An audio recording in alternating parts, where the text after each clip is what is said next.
très long trajet, d'autres qui avaient un agenda très chargé ont réussi à se libérer et je les en remercie. Ladies and gentlemen, good evening. First of all, I would like to thank you for your presence. Unfortunately, this presentation won't be in different languages. It will be only in French, and we apologize about that. This is mainly for practical reasons, some timing constraints. But you'll see our presentations are quite visual. A lot of words, as you know, in English, in IT are in English. And finally, you can always come to us afterwards. We will explain you in more details, something you probably didn't understand directly in the presentation. All our team is ready to answer to anything you want to know again. Pour ceux d'entre vous qui connaissent déjà BHC, vous savez certainement que chez BHC, on ne fait pas toujours les choses comme les autres. C'est ce qui fait notre diversité. C'est aussi ce qui nous différencie fortement par rapport à la concurrence. Cette présentation ne fera pas exception à la règle. Normalement, en pareille occasion, j'aurais dû vous préparer un beau petit discours d'une 30aine de minutes. Discours dans lequel je remercierai tous nos clients pour leur fidélité. Je remercierai le personnel pour le travail accompli jusqu'ici. Je remercierai également les différents fournisseurs, les différents partenaires avec lesquels nous avons une excellente collaboration depuis toutes ces années. J'aurais dû également vous montrer des graphiques, de très beaux graphiques sur l'évolution du chiffre d'affaires, l'évolution de la société, l'évolution du personnel, l'évolution des bénéfices. J'aurais dû vous parler des nombreuses références que nous avons, des nombreux projets audacieux réalisés avec succès. Mais finalement, nous avons décidé de nous concentrer sur l'essentiel. L'essentiel aujourd'hui, c'est de vous proposer nos nouveaux produits, nos nouveaux services, ceux qui vont directement avoir une réelle valeur ajoutée pour votre entreprise, pour votre administration. Néanmoins, je voulais malgré tout, très brièvement, rappeler quelques points qui me tiennent tout particulièrement à cœur et qui font aujourd'hui les points forts de BHC. Problème technique. Voilà, ça va beaucoup mieux. Alors, qui sommes-nous? Que faisons-nous? Alors, pour la plupart de nos clients, nous sommes des informaticiens. Nos clients parlent souvent de l'informaticien de BHC. Certains de nos clients donnent même des petits surnoms amicaux à certains de nos employés. On parle parfois de Bill Gates ou du fou de l'Abo 4. Mais au final, pour la plupart d'entre vous, nous sommes quand même des informaticiens. Mais aujourd'hui, qu'est-ce qu'un informaticien? Dans le monde informatique d'aujourd'hui, qui est devenu très très vaste, qui couvre un domaine très très large, qu'est-ce qu'un informaticien? Il faut savoir qu'il existe un risque pour vous aujourd'hui en tant que client, c'est qu'aujourd'hui, n'importe qui peut s'autoproclamer informaticien. Si je prends l'exemple de, par exemple, l'électricien, quand vous faites appel à un électricien, vous pouvez tomber sur un bon ou un mauvais électricien, mais vous avez au moins une garantie que votre électricien est électricien. Idem, si vous faites appel à un architecte, vous pouvez tomber sur un bon ou un mauvais, mais vous avez au moins une certitude que votre architecte, pour prester sa profession d'architecte, il a eu une formation d'architecte. En informatique, tout ça n'existe pas, et n'importe qui peut faire de l'informatique. C'est ce qu'on voit depuis de certaines années, certains enseignants qui, à titre d'indépendants complémentaires par exemple, prestent des services en informatique, des étudiants qui, pour se faire un peu d'argent de poche, fournissent aussi des services en informatique, et de plus en plus de boutiques, qui sont à la base des revendeurs de matériel informatique, qui prestent aussi, pour diversifier leur activité, des services en informatique. Et ça part souvent d'une très très bonne volonté. Le seul problème, c'est que ces personnes-là n'ont pas les qualifications, pas les compétences et pas l'expérience nécessaire pour prester des services de qualité. C'est pour cette raison que je voulais rappeler que chez BHC, nous n'avons que du personnel diplômé en informatique. Non seulement diplômés, mais la plupart d'entre eux ont des certifications supplémentaires dans leur domaine de compétences privilégiées. Je voulais également rappeler que nous sommes agréés par la région Wallonne.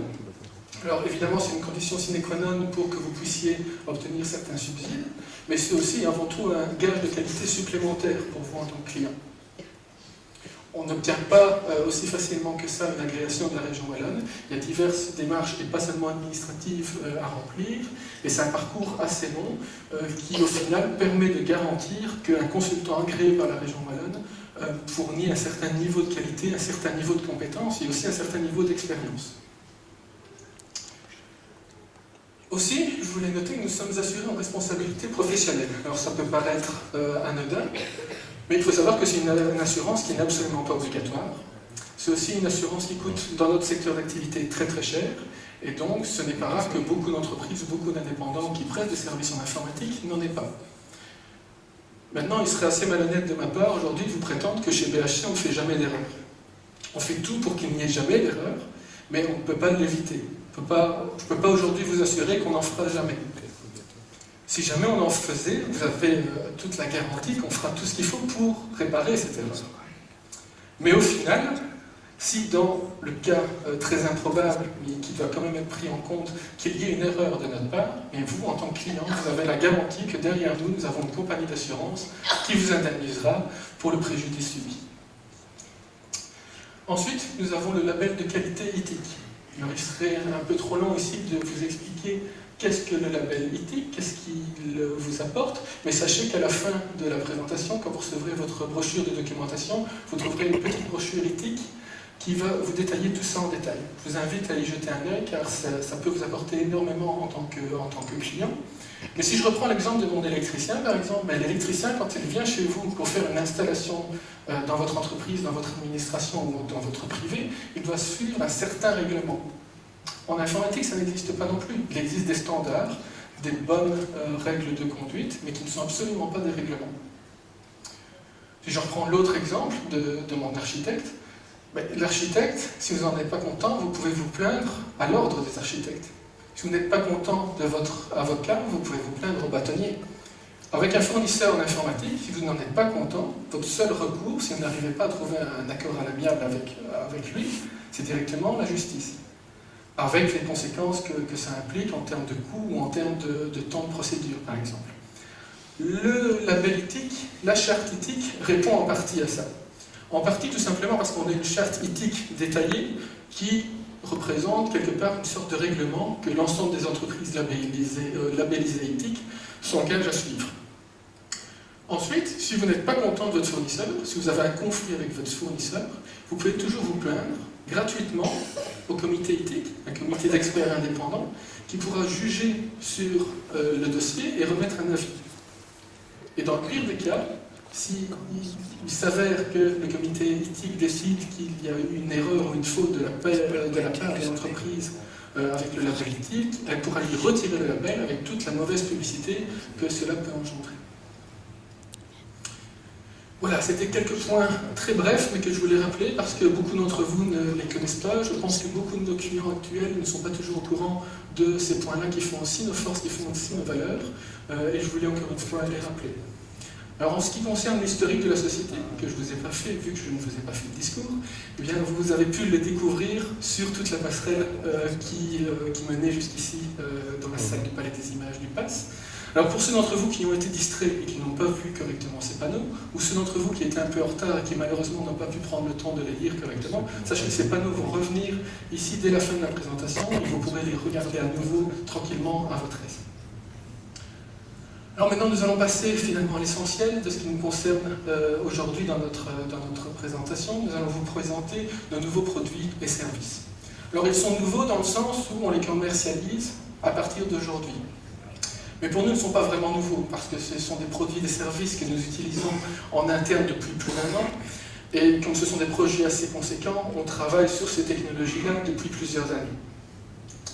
Dans un premier temps, nous allons voir la communication unifiée. Alors c'est certainement un terme que vous avez déjà dû entendre, sans savoir exactement qu'est-ce que ça représentait, qu'est-ce que c'est que la communication unifiée, dans quel cas ça peut être utile, comment l'implémenter, qu'est-ce que ça va apporter exactement à votre entreprise ou à votre administration.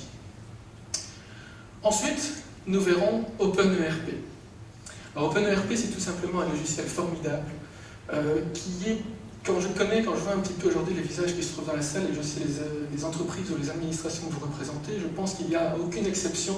OpenERP pourra vous apporter quelque chose, pourra apporter une plus-value à votre entreprise, à votre administration, pourra vous permettre de faire des économies, pourra vous permettre d'être plus rentable, pourra vous permettre de donner un meilleur service à vos clients.